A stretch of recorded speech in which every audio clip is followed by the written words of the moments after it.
سلام یا رسول اللہ، سلام یا حبیب اللہ،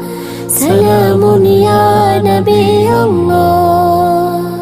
سلام یا رسول اللہ۔ نحمدہ ونصلی ونسلم علی رسولہ الکریم، اما بعد، فاعوذ باللہ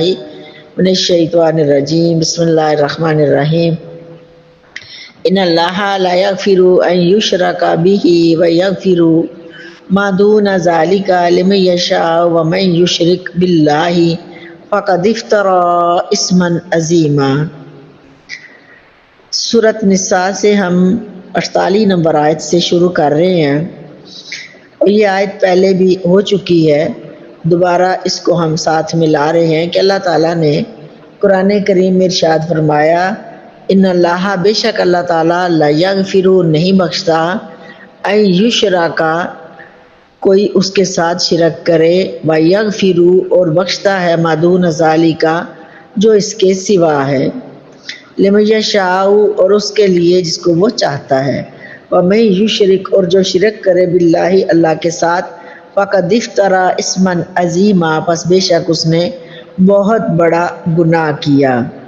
یعنی اللہ تعالیٰ نے فرمایا کہ بے شک اللہ نہیں بخشتا جو کوئی اس کے ساتھ شریک لائے، بھی اس کے ساتھ، اور بخشتا ہے اس کے سوا جس کو وہ چاہتا ہے، اور جو کوئی شرک کرے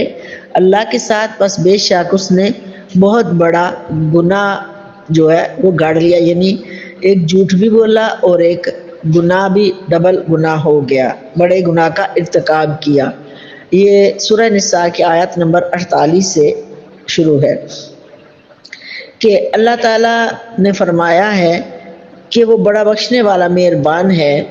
وہ ہر گناہ انسان کا معاف کر سکتا ہے، کرتا ہے، لیکن اللہ نے فرمایا یہ چیز اس سے بالکل پسند نہیں ہے کہ کوئی اس کے ساتھ اس کو شریک کرے، یعنی اللہ تعالیٰ کی قدرت میں، اس کی صفات میں، اس کی ذات میں کوئی کسی کو شریک ٹھہرائے تو یہ اللہ تعالیٰ یہ چیز بالکل پسند نہیں فرماتا، اس سے واضح منع کر دیا کہ یہ ایسا گناہ ہے، اتنا بڑا گناہ ہے اس کے ساتھ شرک کرنا، اس کی قدرت کے ساتھ، اس کی بادشاہی کے ساتھ، وہ وحدہ لا شریک ہے، اس کے واحد ہونے میں، اس کی وحدانیت میں، اس کی کاملہ قدرت میں وہ واحد ہے، تو اس کے اختیار میں کسی کو شریک ٹھہرایا جائے، یعنی شرک، اس کا مطلب شرک یہ ہے کہ اس کے برابر لایا جائے، اس کا اس طرح مانا جائے کہ جی جو اللہ تعالیٰ کرتا ہے، نعوذ باللہ، اور بھی کوئی کر سکتا ہے؟ نہیں کر سکتا ہے۔ یا اگر کوئی کسی کو کوئی شفا ملتی ہے، کوئی دوا ملتی ہے، کوئی مدد ملتی ہے، تو اللہ کے فضل سے ہی ملتی ہے، وہ اس کا ذریعہ وسیلہ کوئی بھی ہو سکتا ہے۔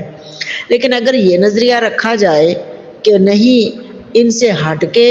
اللہ تعالیٰ سے ہٹ کے یہ ہمارا کام کر دیں گے، تو یہ بہت بڑا گناہ اور شرک ہے، اور اللہ تعالیٰ نے فرمایا کہ شرک میں کبھی معاف نہیں کرتا۔ وَيَغْفِرُ مَا دُونَ ذَلِكَ، اور بخش دیا ہے اس کے سوا، یعنی اس کے سوا کوئی جو گناہ جتنے بھی ہیں وہ اللہ تعالیٰ معاف فرمانے والا ہے۔ رب کریم نے فرمایا ہے کہ تم اگر جو پانی کی جھاگ ہے، پانی کے سمندر ہیں، پانی کے سمندروں کے اوپر جو جھاگ ہے، یا زمانے بھر کے اتنے بھی گناہ زمین بھر کے بھی لے آؤ تو مجھ سے معافی مانگو تو میں معاف کرنے والا مہربان ہوں، لیکن یہ کہ تم میرے ساتھ شرک نہ کرو۔ ذالک لمن یشاء، بخشتا ہے جس کو چاہتا ہے، یعنی جو شرک ہے وہ معاف نہیں کیا جائے گا، اللہ کے ساتھ کسی کو شریک ٹھہرانا، اس کے سوا تمام گناہ معاف کر دیے جائیں گے، اور جس کو چاہے گا۔ اور جو کوئی شریک کرے اللہ تعالیٰ کے ساتھ، ٹھہراتا ہے شریک کسی کو، اس کا شرک کا ارتکاب کرتا ہے، تو یہ گناہ عظیم ہے، یہ بہت بڑا گناہ ہے۔ ہاں، ایک بات یہاں پر قابل توجہ ہے کہ جو لوگ پہلے کافر تھے، مشرک تھے، پھر وہ مومن ہوئے، انہوں نے بھی تو اس دور میں شرک کیا، لیکن بعد میں وہ مومن ہوئے تو کیسے؟ وہ اس طرح کہ انہوں نے شرک کو چھوڑ دیا، تائب ہو کر مومن ہو گیا. جب بندہ مومن ہوتا ہے تو پھر وہ مشرک نہیں ہوتا, کافر نہیں ہوتا, کیونکہ وہ کلمہ پڑھ چکا ہوتا ہے. اور کلمے کی تلوار جو ہے لا الہ کی تلوار سے وہ شرک کے, کفر کے بتوں کو, ان کی گردنوں کو کاٹ چکا ہے, ختم کر دیا اس نے. اور نعرہ تکبیر, نعرہ توحید اس نے بلند کر لیا, اور پھر ہمیشہ کے لیے اپنے سینے میں, دل میں سمو لیا کہ اللہ تعالیٰ ہی وحدہ لا شریک ہے. جو گزر چکا پھر اللہ تعالیٰ اس کو معاف فرماتا ہے. اور آئندہ کے لیے پھر یہی کہا کہ گناہ کتنے بھی ہوں میں معاف کرنے والا ہوں, لیکن یہ یاد رکھو کہ تم اگر پھر بھی کوئی شرک کرے گا یا شرک کی حالت پر رہے اور کہے کہ میں شرک بھی کروں اور میں میری بخشش بھی ہو جائے, نہیں, شرک کو آپ نے شرک کے بت کو توڑنا ہے, اقرار کرنا ہے, عہد کرنا ہے, آئندہ کے لیے اس سے باز رہنا ہے, تو تب جا کر اللہ تعالیٰ معاف فرماتا ہے. پھر جس کو چاہتا ہے پھر وہ معاف کر دیتا ہے. اب مفسرین نے یہ لکھا ہے کہ یہ آیت جو ہے اور بھی بہت ساری آیتیں جو ہیں یہ ان کے بارے میں نازل ہوئی جو حضرت وحشی سیدنا امیر حمزہ رضی اللہ تعالیٰ عنہ کو جن وحشی نے شہید کیا تھا, تو وہ اب ایمان پر ان کا دل کر رہا تھا, اللہ تعالیٰ ان کے دل کو روشن کر رہا تھا دل میں, کیونکہ اللہ تعالیٰ پہلے دل میں ڈالتا ہے. اب اس نے پیغام بھجوایا آقا کریم صلی اللہ علیہ وآلہ وسلم کی بارگاہ میں کہ یا رسول اللہ صلی اللہ علیہ وسلم, میرا دل کرتا ہے میں آپ کا کلمہ پڑھوں, آپ پر ایمان لاؤں, لیکن جب یہ, کیونکہ سب عربدان تھے, عربی تو سب جانتے تھے, قرآن نازل بھی عربی میں ہوا اور سب کو سمجھانے کی تو ضرورت بھی نہیں تھی, جیسے قرآن پاک نازل ہوتا تھا وہ سنتے تھے, جب سرکار پڑھتے, صحابہ پڑھتے, تلاوتیں ہوتی نمازوں میں, مسجدوں میں ویسے قرات کی جاتی, ویسے تلاوتیں کی جاتی, تو سب سنتے تو تھے. اور پھر آیات سنتے, اب یہ آیتیں نازل ہوئی, اب یہ نازل ہوئی. تو ان حبشی نے کہا کہ میرا دل کرتا ہے میں ایمان لاؤں, لیکن یہ آیت میرے رستے میں رکاوٹ ہے کہ اللہ نے فرمایا ہے کہ اللہ تعالیٰ نہیں بخشتا شرک کو اور اس کے سوا بخش دیتا ہے, اور میں بہت بڑا گناہ گار ہوں کہ میں مشرک بھی ہوں اور میں مومن نہیں ہوں, مشرک ہوں, اور پھر میں ایک مومن کا قاتل ہوں, یعنی سیدنا امیر حمزہ رضی اللہ تعالیٰ عنہ کا قاتل بھی ہوں اور بہت بڑا قتل کیا ہے. اب یہ دو چیزیں مجھے آپ کے پاس آنے نہیں دے رہی ہیں, تو اس لیے میں چاہتا ہوں آپ پر ایمان لاؤں تو مجھ پر کوئی کرم کرے. تو اس پر پھر اللہ تعالیٰ نے یہ آیات نازل فرمائی اور فرما دیا کہ علم ترا الی الذین, کہ کیا نہیں دیکھا ان لوگوں کو کہ وہ جو اپنے آپ کو پاکیزہ سمجھتے ہیں, یزکون انفسہم, اپنی جانوں کو پاکیزہ سمجھتے ہیں, بل اللہ, بلکہ اللہ تعالیٰ یزکی من یشاء, پاک کرتا ہے جس کو چاہتا ہے, لا یظلمون فتیلا, اور نہیں ظلم کیے جاتے کوئی ایک تل کے برابر یا ایک ریشے کے برابر یا ایک کھجور کی گٹلی کے برابر. تو اللہ تعالیٰ نے فرمایا کہ اگر کوئی شرک سے تائب ہو جائے تو حضور پاک صلی اللہ علیہ وسلم نے فرمایا تمہارے ایمان لانے میں کوئی چیز مانے نہیں ہے, تم ایمان لاؤ, کلمہ پڑھو, اللہ تعالیٰ جس کو چاہتا ہے بخش دیتا ہے. تو دیکھیں آقا کریم صلی اللہ علیہ وآلہ وسلم نے ان کو کلمہ پڑھایا, درجہ صحابیت عطا کر دیا. اب یہاں پر بے شمار تفسیریں ہیں, بے شمار پہلو ہیں, لیکن ہمیں اللہ تعالیٰ سمجھ بوجھ عطا فرمائے, سینے روشن کرے. جتنی بات بھی سمجھ آ گئی اس کا کرم نوازی ہے. کہ آقا کریم صلی اللہ علیہ وسلم کا حوصلہ دیکھیں کہ آپ نے اپنے پیارے چچا جان کو سامنے شہید ہوتے ہوئے دیکھا, اور حضرت سیدنا امیر حمزہ رضی اللہ عنہ کے علاج کا مسئلہ بنایا گیا, ظلم کیا گیا, کلیجہ نکالا گیا, آنکھیں نکالی گئیں, جسم کے ٹکڑے کر دیے گئے, کلیجہ چبایا گیا. تو آقا کریم صلی اللہ علیہ وسلم کو بڑا دکھ ہوا, بہت دکھ ہوا. اور آپ کی پھوپھی جان جو ہیں حضرت صفیہ, حضرت سیدنا امیر حمزہ رضی اللہ عنہ کی بہن تھی, صفیہ یا صوفیہ, تو وہ دیکھنے آئیں تو آپ نے پیچھے ہٹا دیا کہ ان کو نہ دکھایا جائے، اپنے بھائی کی لاش کو کیسے دیکھیں گی، برداشت نہیں کر پائیں گی۔ تو آپ بہت روتے تھے، اور جب بھی لاشا یاد آتا تو بہت روتے تھے۔ کتنا بڑا دکھ، کتنی بڑی تکلیف، کتنی بڑی اذیت، لیکن کملی والے نے رب کی رضا کے لیے کہ یہ بندہ رب کو ماننا چاہتا ہے، ایمان لانا چاہتا ہے، ایمان کو مقدم رکھا، کہ پھر بھی یہ ایمان لے آئے، پھر بھی یہ ایمان لے آئے، اور اس نے اظہار کیا اور کہ میں ایمان لانا چاہتا ہوں، تو آقا کریم صلی اللہ علیہ وسلم نے اس کو کلمہ پڑھایا اور درجہ صحابیت سے نواز دیا، اور صحابی کا درجہ آپ کو پتہ ہے کتنا زیادہ ہے۔ تو یہ حضور پاک صلی اللہ علیہ وسلم نے کرم نوازی فرمائی اور اللہ نے کرم نوازی کر دی، تو اس طرح وہ ایمان کی دولت سے مالا مال ہو گئے۔ اور پھر جو لوگ، اللہ تعالیٰ نے فرمایا کہ آپ نے نہیں دیکھا کہ جو یہودی لوگ ہیں وہ اپنے آپ کو کیا کہتے ہیں؟ پاکیزہ کہتے ہیں۔ وہ کہتے ہیں کہ ہم بڑے نیک پاک لوگ ہیں، ہم جو ہے وہ پیغمبروں کی اولاد ہیں، ابراہیم علیہ السلام کی اولاد ہیں، تو ہم سے کوئی بہتر نہیں ہے۔ یہ یہودی جو ہیں شروع سے ہی ایسے ہی جو ہے نا بڑھ کے مارتے تھے، اور کہتے تھے بس ہم ہی پیغمبروں کی اولاد ہیں۔ وہ کہنے لگے کہ نحن ابناء اللہ، ہم اللہ کے بیٹے ہیں، واحبہ، وہ ہم سے محبت کرتا ہے۔ تو اس پر اللہ تعالیٰ نے فرمایا کہ وہ خود اپنی زبانوں سے اپنے آپ کو پاک کہتے ہیں، بڑا کہتے ہیں، اور یعنی اپنے آپ کو کہنا، اور یہ ہمیں اس آیت سے بہت زیادہ سبق ملتے ہیں کہ ہم کہیں کہ ہم بڑے ہیں، ہمیں یہ کچھ آتا ہے، ہمارے پاس یہ ہے وہ ہے، یہ اللہ تعالیٰ کو چیز پسند نہیں ہے۔ فرمایا اللہ تعالیٰ نے بل اللہ یزکی من یشاء، بلکہ اللہ تعالیٰ پاک کرتا ہے جس کو چاہتا ہے، لا یظلمون فتیلا، وہ نہیں ظلم کیے جائیں گے ایک دھاگے برابر، یعنی اللہ تعالیٰ جس کو پاک کرتا ہے وہ نہ کسی پر ظلم کرتا ہے ایک دھاگے برابر بھی، یا کھجور کی گٹلی کے ریشہ کے برابر بھی۔ اب یہاں پر اس کے بہت زیادہ اور بھی معنی ہیں، بہرحال ہم نے اس کو دھاگا پڑھا ہے، اور کھجور کی گٹلی کا ریشے کے برابر، یعنی کھجور کی جو گٹلی ہے، اس کو کھجور کو جب کھولتے ہیں تو اس کا جو کھجور کا جو ریشے بنتے ہیں، اس ایک ریشے کے برابر بھی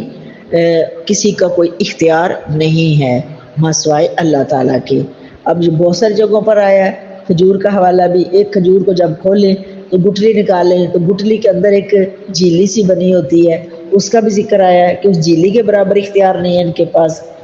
پھر اس کا بھی ذکر آیا ہے کہ جو کھجور کے اوپر ایک کیپ سی لگی ہوتی ہے، چھلکا سا لگا ہوتا ہے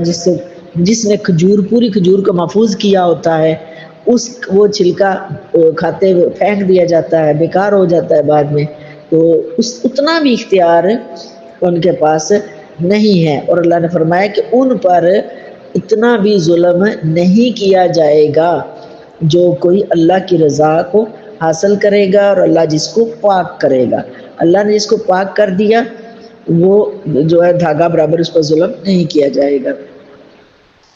اور پھر فرمایا انظر کیف یفترون علی اللہ الکاذب